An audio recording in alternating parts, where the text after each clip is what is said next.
Welcome to the Workology Podcast, a podcast for the disruptive workplace leader. Join host Jessica Miller-Merrill, founder of Workology.com, as she sits down and gets to the bottom of trends, tools, and case studies for the business leader, HR, and recruiting professional who is tired of the status quo. Now here's Jessica with this episode of Workology. Welcome to the Workology Podcast, sponsored by Workology. One of the questions I'm thinking about right now is how will we navigate change while supporting our organizations as well as the executive team? In this interview, I dive into the subject of change, and our current times we are living in are a great example of change. The focus here for this podcast series is all about the Chief Human Resource Officer, and I want to know how we plan to move forward from where we are now, where we are sheltering in place and our teams are working remote, to what the future role of that CHRO looks like and what our HR team does moving forward to support the organization. This podcast interview on the Workology Podcast is part of our CHRO Series. This CHRO Series is powered by Hub International. The CHRO is an executive or C-level position that deals with managing human resources as well as organizational development, implementing change, which is designed to help improve the overall efficiency of the company. So today we're talking about reimagining the future state of your future workplace. Today I'm joined by Karen Crone. She's the CHRO of Paycor. Karen, welcome to the Workology Podcast. Thanks, Jessica. Appreciate you having me and Paycor. Let's start with some background. You've been with Paycor for the last 10 years, and you've had executive level experience as the VP of HR for other companies before that. How did your role evolve into the CHRO position? Yeah, I initially started in roles that had to do with recruiting and as an HR business partner. And, if I think back about my career, the time that I spent in recruiting or in hiring is really like a fundamental building block. There isn't a CHRO today that doesn't have talent on their to-do list or isn't thinking about how they upgrade their talent, increase their talent, attract talent. It's on all of our lists. And so that time that I spent in recruiting really helped me with that. I think the HRBP role also gives you this opportunity to participate in business planning. It's like a front row seat to the C-suite. You get to be that sounding board, that coach and counselor, and it's really the ultimate opportunity to get some business immersion. And so for me, my role evolution really cracking the code was about marrying talent practices with business acumen and with this partnership in creating value. So those two roles were really the fundamental launch pad for getting to the CHRO spot. If we look at your past positions based on your former job descriptions, would you say they are similar to what we now call CHRO or different? No, I think they're similar. I think if you're sitting in the top HR job, whether it's head of HR, SVP HR, VP HR, director HR, if you're in that top spot, you really are the CHRO. The weight and the responsibilities and the influence fall to you, and the job jar is the same regardless of the title. I think sometimes people get caught up in the title, which is why I wanted to ask the question. Yeah, if you looked at our to-do list and our priorities, they'd be very similar if you're in that top job. What skills and experience do you believe are absolute requirements for that CHRO role, especially thinking about those just starting out in our industry? Yeah, if you're just starting out, I think there's really three things to master. One is you really have to immerse yourself in the business and understand how your business hums, how it makes money, where it spends its money, what the key metrics are, because being successful in an HR position really is about expanding the business, right? That's what your role is. And so the better you understand the business and have depth in the business, the more impactful you'll be. I think, as we mentioned before, the whole concept of having familiarity with the talent pipeline, really getting experiences in recruiting people, thinking about talent management, where are your up-and-comers, how are you developing people, how healthy is your pipeline, what's the diversity of it. You should be able to look back and say, gosh, I influenced this function by helping bring in this group of people or helping push this set of leaders to the next level. And then last, I think another good experience is having taking an assignment that really influences culture, whether that's communication or rewards and recognition or, collaboration tools. If you can look back and say, man, I made a dent in culture, that's a really good experience. On the skill side, it's a little bit different. I guess my set that I think about is this notion of standing in the future. So can you kind of anticipate and look around corners and stand in the future and think about how your business will evolve and what it might look like in the future? That's a really strategic way for you to contribute beyond just the traditional HR practices. You got to keep influencing keep honing your influence skills, because so much of the role is about influencing others through change and to manage new practices and new ways. You have to be a keen observer, really being a person that has the pulse on how employees feel, what's happening in your culture, what's the cohesion of your leadership team. And then I think you're always in that coaching role, whether you're coaching your colleague on their career or you're coaching somebody in the C-suite on their career or their business plans. So those are some of the big ones, Jessica, when I think about skills and experience. You talk about being able to look around corners. I feel like right now, this is not a corner that we ever expected to be in. So how do you plan for uncertainty or whatever the future is going to look like right now for later? Yeah, no, really good question. And I think, many of us might not have thought about COVID and its broad implications. Hopefully, many of us did already have business continuity plans to think about what would happen if your business had to dramatically change the way it distributes or the way it delivers to clients and the value that it creates. I think looking around corners is as much about making sure that your policies and practices are flexible. It's as much about being able to create teams that can address things like COVID-19 and having to shift everybody to home. Do you know where the skills and expertise are that you can tap on very quickly? And so part of that notion of looking around corners is just trying to create a flexibility in your environment and some change practices in your environment to have strong communication so that you can execute change practices and that you know where the talent sits. Because there's so many things this year we couldn't have predicted, but we could have predicted that there could be an interruption in business continuity, maybe not to this extent, but hopefully we all have a little bit of insight into how to maintain the continuity of our business.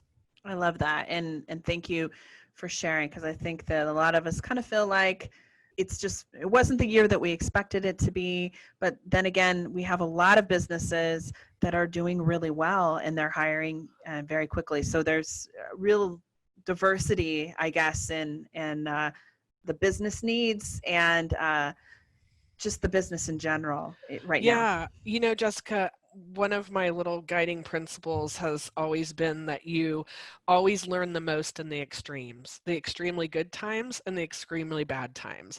And that when you reflect on those moments, that's where the most memorable growth occurs. It's not in the everyday, right? And so there's been such an opportunity for people to stretch and grow and to try different things and be experimental.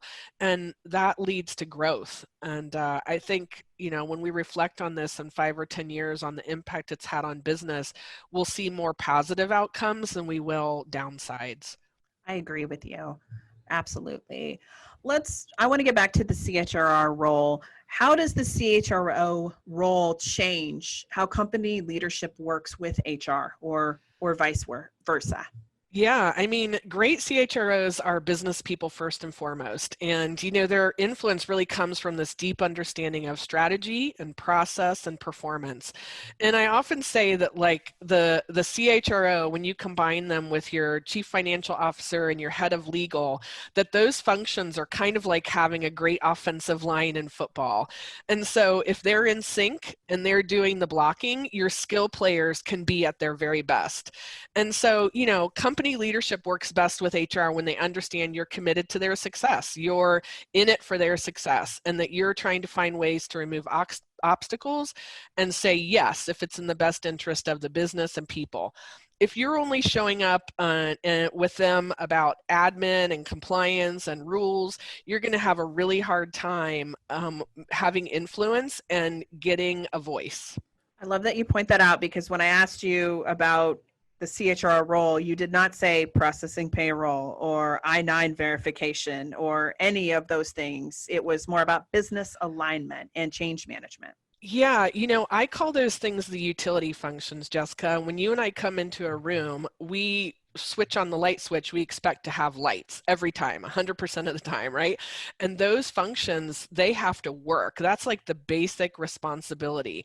And if you don't have them working, it's really hard to turn the conversation to strategic business things if your customer has to keep going back and saying, why aren't you paying my people right? Or why am I in this compliance mess? So, that's like jacks to open. You have to take care of those things out of the gate. Your utility functions have to be perfect. And that's where tools like Paycor are really helpful too, because they empower the CHRO and their teams to deliver those utility functions in a really routine and rigorous way. Let's take a reset. This is Jessica Miller Merrill, and you are listening to the Workology Podcast, sponsored by Workology. Today, we're talking with CHRO Karen Crone, and we're talking about reimagining the future state of our workplace. And this interview was part of our CHRO Series on the Workology Podcast, which is powered by Hub International. This episode is sponsored by Hub International, your full-service employee benefits broker. Hub International helps you power forward with a tailored employee benefits strategy that evolves and adapts to new workforce challenges. Personalize benefits, engage employees, and manage costs. Visit hubinternational.com today. Let's talk about company leadership a little bit more. Paycor has a new CEO, and that means the executive dynamic is changing. It's evolving. Can you talk a little bit about the model you're using for meetings and how you're creating cohesion within this new executive team? Yeah, several years ago, we worked with the Table Group, and that's a Pat Lencioni team. And they introduced us to this book called The Advantage, which was written by Pat. And it provides a framework for creating space for strategic conversations while you also address the everyday challenges you have in running the business. And it led us to adopt 3 types of meetings that we've actually continued even with the new leadership team. So that shows you it works, right? We have a weekly tactical meeting that has a popcorn agenda, meaning that I call it popcorn because you never know what's going to be on it, and everybody kind of tosses in topics as we go. We have a monthly strategic meeting where we look at our annual plan and how we're doing, and then we have a quarterly strategic offsite where we do a deep dive into our strategy, and we really spend time looking into our future. And so for us, like, cohesion came about through 3 things. One is competence. Is everybody in the room competent in the role that they're serving? Because when you have incompetence, that's where you start to have conflict. Secondly, is it really clear what the view of success is? Does everyone have that same kind of notion of success, and are they committed to the same end goal? And then last, does everybody have a voice? So it's really important that whoever is in that room can speak to anything in the business, whether they're sitting in the HR chair or the service chair or the technology chair. And we've really tried hard to make sure that we assume positive intent. One other little teeny thing I'll share with you, Jessica, we adopted this thing from one of our Lencioni consultants, and it's called Fist to 5. And it's a way that we vote on a topic. So when we're making a decision at the end, it's almost like rock, paper, scissors. We'll go 1, 2, 3, fist to 5, and then you throw up, a fist or 5 fingers or anything in between. A fist means I do not believe in this decision. I am not committed. A 5 means I'm all in. This is all in. And it's a really quick way to inventory where people stand and to go back to the people that maybe have the 2s and 3s or the 1s and 2s and talk more about their reservations and concerns. And it's kind of a fun thing, but it's a really good way to test commitment. And, agree and commit, disagree and commit, they both end in commit. What's the first thing that a CHRO should consider when a company, especially one the size of Paycor, has a shift in executive leadership? Yeah, what an opportunity. Paycor was led by this 30-year owner founder who was really widely liked and really accessible, very much a man of the people. And the executive team was really visible because he set that tone. So it was super important to us that when we brought our new CEO in, we could really expose him to as many people as possible so that they could see him as a human, right? As somebody who was just like all of us. And we sent him on listening tours and road shows and featured him in these really unscripted moments as much as possible. I think, anytime you have a leadership change, you also have cultural changes. Another consideration is, what do you want to preserve and build upon, and what do you want to shed? That leadership team dynamic really gives you a chance to create a ripple in the culture, and that gives you an opportunity. And so, that shift in executive leadership, some of us can look at it as a scary time. It's really a huge lever to put yourself to the next inflection point in your business. With your company's size and growth in mind, how do you focus on mid-level talent development in preparation for scaling your current workforce? Yeah, Jessica, this is like a really timely topic. Just this week, we ended our talent reviews, and we look at all of our mid-level management talent. And we use a combination of functional org charts to really look at who are our top talent, who are our key contributors, who might be blockers, who's a flight risk. We couple that with 9 boxes. We use the traditional 9 box evaluating people's performance and potential. And we also look at succession plans to highlight top talent and outages. So our team, really, the executive team met 3 times over the last 2 weeks to dig into each function. And the process really helps us identify the people we want to accelerate, whether that's through rotations or assignments or mentorship. And we also require a development plan for each person identified as top talent, and we inspect it. So we have a routine of every quarter kind of going back over those functional org charts and the development plans to make sure that the people that we have tapped as up and comers and that mid-level talent that's right on the verge, that they're really making progress and they're ready for that next role or assignment. One of the topics that I loved during our prep call is we talked about scaling the HR function. So can you talk a little bit about that? Because as Paycor has grown and changed and evolved, you have been knee deep in scaling HR. Yeah, when I first started, we had about 430 employees, and we probably had about a 10-person HR team. And over time, we've really expanded that team to combine traditional HR with learning, with enterprise project management, and with internal communications. And we've done that because we think that much of the things that we'll focus on in the future will be culture and organization design and learning. When you think about the impact of automation on a business today, HR functions are going to be really in the role of retooling talent constantly. And to do that, you have to be really efficient in your HR operations, those utility functions that we talked about, and to have great technology. And by the way, yes, we do use our own technology. And so as we scale, we're thinking about ways to elevate the business partner role, to create more shared services, and to add more analytic capabilities so that we can deliver more insights to the business, that we're not just providing that generic attrition report or generic headcount report. We're really providing trends and insights and helping people look at personas, much like you would with a customer, so that you can really target your solutions and target your communication to different constituents in your organization. What is your best advice for company leadership who's experiencing high growth right now? One of the challenges of high growth is prioritization. It can feel really chaotic and give people whiplash sometimes. And so it's critical that as a leadership team, you figure out how to say no in the context of your strategy. If you don't do that, it only dilutes your resources, and it also creates really messy communication with your employees, and it results in frustration. So if you want to go fast, sometimes you have to go slow and figure out what to say no to. Awesome. Great advice. And I love it because you are in it and have been in it and can really speak from experience. What would you like HR leaders to know about the CHRO role, maybe that we haven't talked about? Yeah, I think this is a really timely topic, Jessica, when I reflected on this concept that, the CHRO has this really critical role right now of being the standard bearer for how we treat people and advancing equality, diversity, and inclusion. And, at a time when trust is really low in media and in the government, trust is really high in organizations, and people are looking to their employer now more than ever for safety, for security, for continuity, for support. And I think CHRO set the tone, and it's a really awesome role right now in terms of the impact that you can have on an organization and its people. And it's a pretty awesome responsibility, but one that also is really personally gratifying when you can set the standard for people. Well, thank you so much for taking the time to talk with us, Karen. I wanted to ask you where people can go to connect with you and learn more about what Paycor does.